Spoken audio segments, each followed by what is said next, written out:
Elias Vance's home wasn't just a dwelling, it was a fortress of solitude, and a bastion of technological vigilance, perched on the ragged edge where suburban uniformity met untamed forest.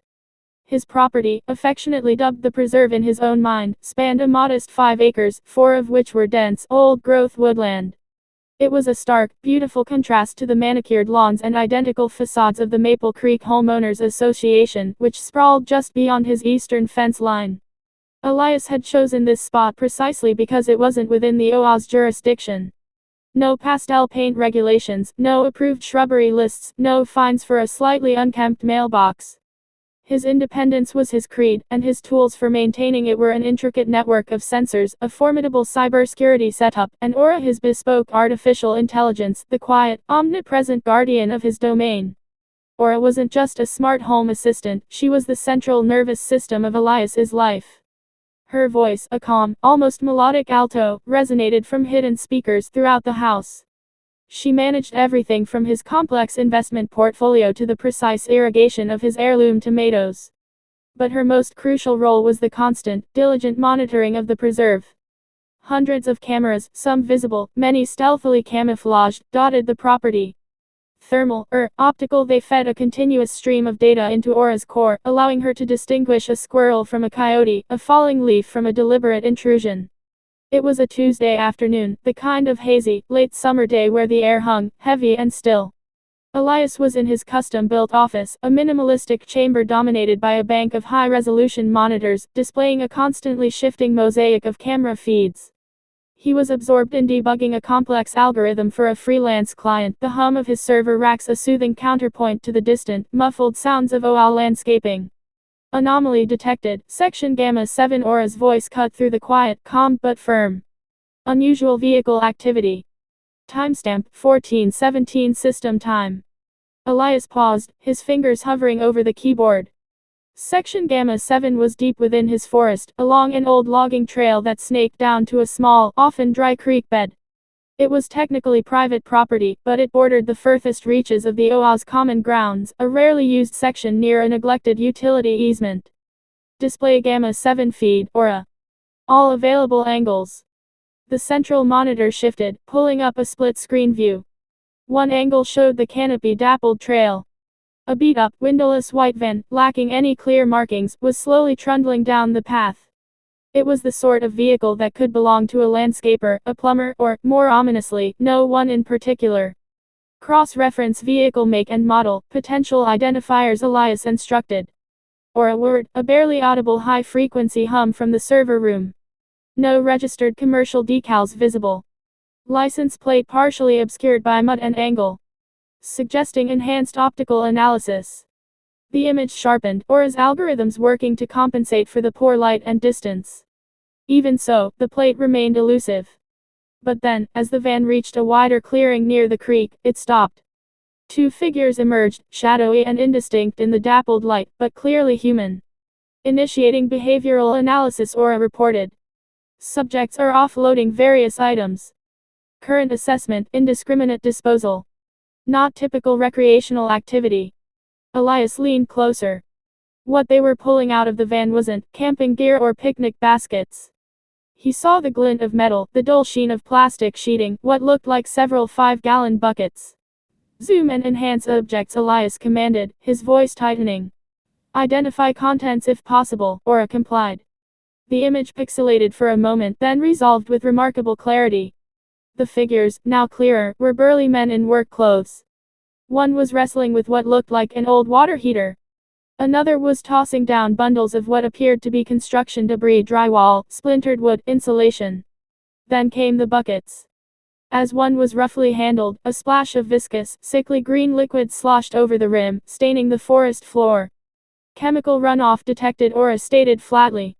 Analysis of visible containers suggests industrial-grade paint, solvents, and a quantity of what appears to be discarded motor oil. Non-biodegradable materials include several dozen tires, discarded asphalt shingles, and PVC piping. Elias felt a cold rage bloom in his chest. His preserve. His forest. Being defiled by careless, criminal opportunists. This wasn't just litter, this was a dumping ground for hazardous waste. Aura, compile a comprehensive incident report, Elias said, his voice low and steady, belying the fury simmering within. All relevant footage, timestamps, GPS coordinates of the dumping site, and a detailed inventory of the observed materials. Focus on any identifiable features of the individuals or the vehicle. Log environmental impact probabilities. Over the next hour, Aura worked. She replayed the footage from multiple angles, applying advanced facial recognition filters, though the distance and low light made definitive identification difficult. She cross-referenced the van's silhouette against known commercial vehicles, narrowing it down to a few common models. She even used ambient sound analysis to detect the distinct clatter of certain materials as they were thrown, further confirming their nature. The report, when it was done, was a masterpiece of digital forensics. It wasn't just a collection of video clips, it was a compelling narrative of environmental crime, complete with thermal signatures of the discarded chemicals, estimated volumes, and a prediction of soil and groundwater contamination spread over time. Elias walked the short distance through his property to the edge of the dumping site. The air here, usually fresh with the scent of pine and damp earth, now carried a faint, acrid tang. The green sludge had already begun to seep into the ground, a malevolent stain on the forest floor.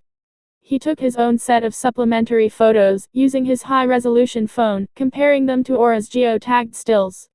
The physical evidence matched the digital perfectly. His first instinct, a fleeting thought, was to inform the Maple Creek OA. The dumping abutted their property line, after all, perhaps they shared some responsibility.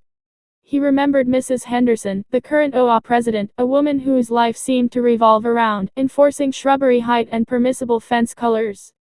He imagined her response, a furrowed brow, a lecture about private property boundaries and a dismissal of the mess as something outside their purview. His gorge rose at the thought. No, this was too serious for OA bureaucracy. This was an EPA matter. Back in his office, Elias sat before his monitors, Aura's report glowing brightly. He thought about the delicate ecosystem he had cultivated, the wild turkeys and deer that often grazed near the creek, the myriad of smaller creatures that called this forest home. This wasn't just an inconvenience, it was an assault. Aura, locate the appropriate contact information for the Environmental Protection Agency, specifically for illegal hazardous waste dumping. Prioritize regional offices responsible for this state. Aura instantly provided a list of phone numbers, email addresses, and online reporting portals. Elias opted for the phone. He wasn't going to let this be just another anonymous online complaint. The initial phone call was, as expected, a bureaucratic maze. He was transferred 3 times before he finally reached someone in the enforcement division. The person on the other end, a junior agent named Peterson, sounded weary, as if he had heard countless complaints about backyard bonfires and discarded mattresses. Sir, we get a lot of calls about trash. Are we talking about household waste or... Peterson trailed off, skepticism evident in his voice. Agent Peterson, Elias interrupted smoothly, his voice calm and authoritative. I am reporting a confirmed incident of illegal hazardous waste dumping on private property adjacent to a residential area. I have extensive time-stamped video evidence, geotagged drone footage, chemical analysis of observed materials, and potential vehicle identification. I possess a detailed report compiled by an advanced AI system identifying paint, solvents, motor oil, and construction debris. This is not a casual littering incident. A beat of silence. Peterson's tone shifted. An advanced AI system, sir? You have chemical analysis? Yes, Elias affirmed. The comprehensive digital package will be ready for secure transfer upon request. I can also provide physical samples if required, though Aura's preliminary analysis is highly accurate. The shift was almost palpable. Peterson quickly provided him with a direct email address and a secure file transfer protocol. Send everything you have, Mr. Vance. And please, include your contact information. An agent will be in touch. Less than 24 hours later, Agent Miller arrived at Elias's gate. Miller was a pragmatic woman in her late 40s, with keen, intelligent eyes that missed nothing. She looked less like a paper-pushing bureaucrat and more like a seasoned field investigator. Elias led her to his office. Good morning, Agent Miller. Welcome to the preserve. Miller took in the wall of monitors, the quiet hum of the servers, and the overall impression of sophisticated command and control. Mr. Vance, your preliminary report was thorough. We don't often see this level of detail from a private citizen. Aura, display the incident report for Agent Miller, Elias instructed. Aura's melodic voice filled the room, giving a concise overview of the incident, her data points illuminating on the screens. Miller watched, captivated, as Aura navigated through the footage, zooming in on the distinctive orange banding on a paint can, highlighting the unique tread pattern of the van's tires, even estimating the volume of liquid waste based on the container sizes. "This is remarkable," Miller murmured, watching Aura isolate a barely visible logo on the side of the van, a faded, stylized mic. The AI identified a partial business name from that. Aura cross-referenced it with local business registries and commercial vehicle databases, Elias explained. Maple Creek Contracting. They specialize in demolition and construction waste removal. Miller nodded slowly, a grim determination setting on her face. Cuts corners on disposal, probably. We see this all the time. But rarely with such irrefutable evidence. She motioned towards the screen. "Can we get a copy of all this? And the raw footage?" "Everything is already packaged in a secure, encrypted file for your team," Elias replied, gesturing to a small, anodyne hard drive on his desk. Aura has also compiled a potential contamination map based on soil type and water flow, which might assist your field teams. Agent Miller spent another hour reviewing the data, asking pointed questions about the camera placements, Aura's capabilities, and Elias's personal history with the OA. He politely skirted the issue, focusing on the environmental crime. Finally, she stood. "Mr. Vance, this is precisely the kind of evidence we need to secure convictions and cleanup orders. You've saved us weeks, maybe months, of investigative work. We'll be moving on Maple Creek Contracting immediately. Expect a team here by tomorrow to assess the site and begin preliminary cleanup planning." Over the next few days, the preserve was a hive of controlled activity.